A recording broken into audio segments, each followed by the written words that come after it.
Hey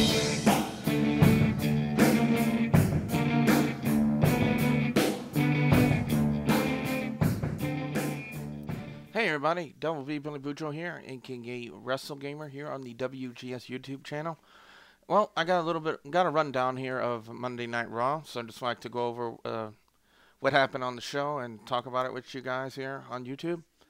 The show opened up with Triple H coming out and talking about what happened at his match with The Undertaker at WrestleMania, basically saying that The Undertaker will forever live on, and I still say to this day that the Undertaker Triple H match from WrestleMania will be match of the year for 2011. Now, the show actually opened up with Jim Ross and Jerry the King Lawler on commentary, and I thought that was very interesting because Jim Ross had pointed out on his Twitter and on his blog that he and Jerry the King Lawler weren't reuniting. So I kind of figured that was going to happen, but I thought that was a fantastic way to have him on there. But again, we had to have Michael Cole come out in the gay orange singlet looking like a freaking gay pumpkin and pretty much swindles Lawler getting into the ring, saying that, you know what, he wanted a rematch, but it wasn't a WrestleMania rematch. It was going to be a rematch of the match he had last week with Jack Swagger. Now, it was a fast-paced match, Jack Swagger and Lawler. You know, Jack Swagger originally won the match by submission, but he would not release the ankle lock, so therefore the referee reversed the decision, disqualifying Jack Swagger. Basically, the roles were reversed tonight. You know, at WrestleMania, it happened with Jerry Lawler. Tonight, it happened to Jack Swagger. And, of course, after the match was over, Michael Cole decided to go in the gay cave and take barbecue sauce and throw it all over Jim Ross, and Jim Ross chased him up to the ring ramp. I thought would have been more entertaining, though, is to have Stone Cold come out and block Michael Cole's entrance.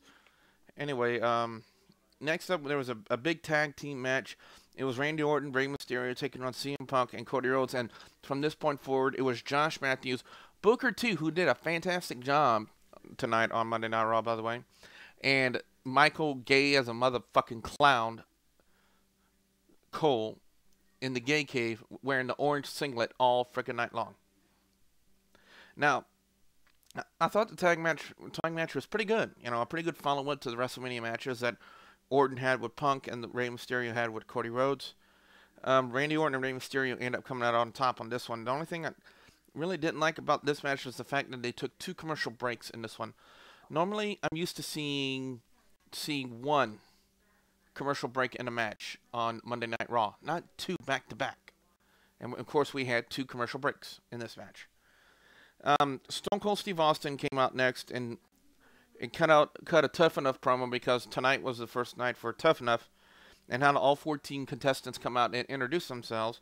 Then, of course, it gets interrupted by The Miz, and then, of course, we kind of get a sense of Miz wanting to go one-on-one with Stone Cold, and next thing you know, they jump Stone Cold, and The Miz runs out the ring, and next thing you know, Alex Riley finds out the whole reason why Austin 316 says, "I just whooped your ass." And of course, what I loved even better about that, again, second time we've seen this, and I thought it was fantastic. In the gay cave, Stone Cold Steve Austin gave a beer bath to Michael Cole, and I thought that was hilarious. Alberto Del Rio took on Evan Bourne. Basically, Bourne jobbed again to Alberto Del Quifo. But I did notice that Alberto Del Rio had a new look on his face and didn't come out in the car. Guess probably getting tired of him kind of being like the Spanish JBL. And they're going to have him just come out from now on and everything like that. Dolph Ziggler and Icky, my breasts are saggy. Vicky, yes, Chris Masters, I am stealing your line. Guerrero decided to challenge Trish Stratus and John Morrison to a match, which was very good, except when Vicky Guerrero got in there and she was just... But Trish carried her pretty much the way. Not literally carried her, because I think Trish would be dead right now. She tried to literally lift Vicky Guerrero, or carry her for that matter. But still a very good match right there. Trish Stratus and John Morrison got the win in this one.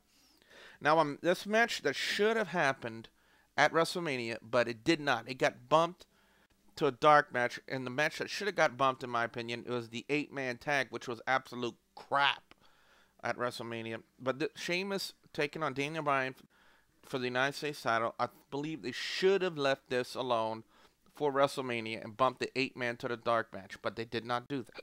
do that. And now look what happened. You had a 8-man 2-minute match.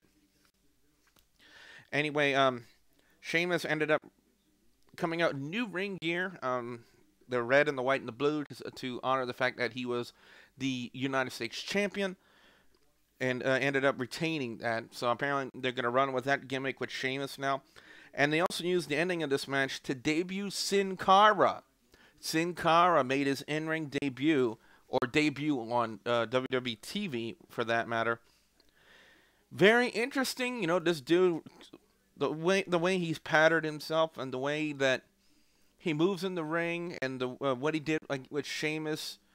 Apparently they're gonna have Sin Cara debut against Sheamus in a storyline, but the way he works himself, the way he did everything tonight, reminds me so much of Rey Mysterio from 1996 in WCW, and especially a lot of stuff that Mysterio did with Dean Malenko, who was then the WCW Cruiserweight Champion. And of course, the big finale of Monday Night Raw tonight was the confrontation between John Cena and The Rock. And what I found to be very interesting, not very often I've seen this. I don't think I've ever seen this before, but now we have a year build-up. We have a main event set for WrestleMania 28. John Cena versus The Rock. Now, how in the world are they going to work this angle? How are they? It's going to be basically over a year until this match. How in the world are they going to work this? That's what I would like to know.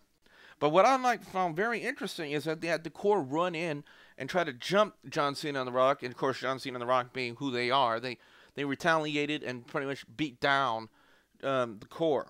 So maybe they're going to try to start working an angle with the Core, you know, kind of fit that in. Maybe they, I don't know how they would do this, but again, it's now set John Cena and The Rock for WrestleMania 28, and I would really like to know where they're going to take the Core in this angle with John Cena and The Rock, because they could do something with that. They can work something with that if they do it properly.